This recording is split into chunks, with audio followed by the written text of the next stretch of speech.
یہ بھائی کہتے ہیں کہ 12 یا 17 سال عصر کی نماز بالکل آخری 20 منٹس میں ادا کی مکروہ وقت کے اندر، تو کیا حکم شرع ہوگا، کیا لوٹانی ہوں گی؟ دیکھیں، اس میں لوٹانے کا حکم جو مکروہ تحریمی نماز ہوتی ہے اس کو لوٹانے کا حکم ہوتا ہے، لیکن اس کے اندر فقہا نے یہ فرمایا کہ اس کو ایسی آپ یعنی ادا ہو گیا، ناقص وقت میں آپ نے ادا کی، اللہ کی بارگاہ میں توبہ ضرور کرنی ہوگی، لیکن اس کو لوٹائیں نہیں۔ لیکن ہم جب کبھی بعض اوقات کہتے ہیں کہ اس کو لوٹائیں تو یہ زجرن ہوتا ہے، اور یہ مفتیان کرام کو اجازت ہوتی ہے کہ اگر اس میں معمولی طور پہ حکم دیا جائے کہ چلو ٹھیک ہے آپ ہو گیا کوئی بات نہیں توبہ کر لیں، تو پھر لوگ آخری وقت تک اس کو پوسٹ پون کرنا شروع کر دیتے ہیں۔ جس طرح کی سستیاں آج ہم معاشرے کے اندر دیکھ رہے ہیں، اس میں کوشش یہی ہوتی ہے کہ لوگوں کو تھوڑا سا سخت مسئلے کی طرف لے کر آئیں تاکہ وہ پھر غلط کاموں کو اپنی عادت نہ بنا لیں۔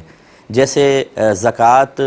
کی ادائیگی جب آپ پہ واجب ہو جائے تو یہ مطلق عن الوقت تھی۔ مطلق عن الوقت کا مطلب پوری زندگی میں جب کبھی وہ زکوٰۃ ادا کریں ادائی ہوگی، قضا کا کوئی تصور نہیں ہے۔ اور فقہا بہت بڑا طبقہ ہے فقہا کا جنہوں نے کہا کہ دیر سے کرنے میں کوئی گناہ نہیں ہے۔ اگر آپ کہیں جلدی ادا کرو تو شریعت تو اس میں آسانی دینا چاہتی تھی، آپ نے الٹا سختی کر دی، جو پھر مزاج شرع کے اس مقام پر مخالف ہے، لہذا صحیح نہیں۔ لیکن ہمارے بہت سے فقہا نے پھر یہ حکم دیا کہ اگر ہم لوگوں کو یہ کہیں کہ آپ دیر سے دے دیجئے گا تو یہ ڈیلے کرتے رہیں گے، اگلے سال دوں گا، اس سے اگلے سال، اس سے اگلے سال، حتیٰ کہ موت آ گئی تو۔ اس لیے اب فتویٰ اس قول کے اوپر ہے کہ جیسی زکوٰۃ فرض ہو جائے جتنی جلدی ممکن ہو اس کو ادا کیا جائے، بلا وجہ تاخیر گناہ ہے، جس کے بارے میں لکھا ہے کہ 1-2 دن کی بھی تاخیر کے مستحق موجود ہے اور پھر آپ 1-2 دن کی تاخیر کریں تو گناہ ہے۔ ہاں کوئی لینے والا آپ کو بظاہر نہیں مل رہا ہے، مستحق نہیں مل رہا ہے تو تھوڑا ڈیلے ہو گیا، الگ بات ہے۔ تو یہ سمجھانے کا مقصد تھا کہ بعض اوقات فقہاء کرام جو ہیں وہ سختی کرتے ہیں بعض مسائل کے اندر، تو اس میں اب یہ تو چونکہ 12-17 سال کی نمازیں ہو گئیں، اللہ تعالیٰ کی بارگاہ میں توبہ کریں اور آئندہ ایسا ہرگز نہ کریں۔ نماز لوٹانے کا حکم ان کو نہیں ہوگا، کیونکہ اتنی طویل نمازیں لوٹانا یقینی سی بات ہے، اس کا مکلف بنائیں تو آدمی موجودہ فرض نماز ادا نہیں کر رہا، اس میں پھر وہ اور زیادہ سستی آتی ہے۔ دوسرے نے کہا کہ 2 سال نمازیں پڑھیں صرف شلوار میں۔ اب پتہ نہیں یہ کون بھائی ہے بیچارہ فرضی خیر سوال بنایا، گھر میں کیا بنیان پہن کے نماز پڑھتا رہتا ہو؟